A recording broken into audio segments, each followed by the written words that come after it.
আমরা আজীবন পড়ি সুবহান রাব্বিয়াল আ'লা, এর অর্থটা কি কেউ জানে না, ঠিক কি না?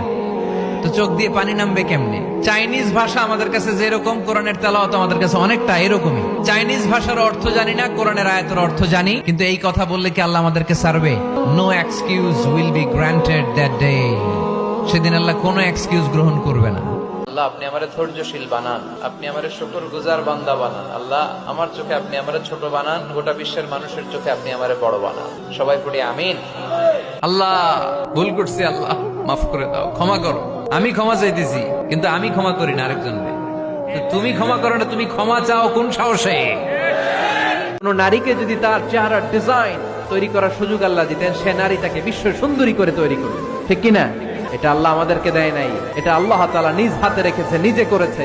তাই কারো আকৃতি নিয়ে ব্যঙ্গ করলে স্বয়ং আল্লাহর সাথে ব্যঙ্গ করার শামিল। চিল্লায় বলেন ঠিক কিনা?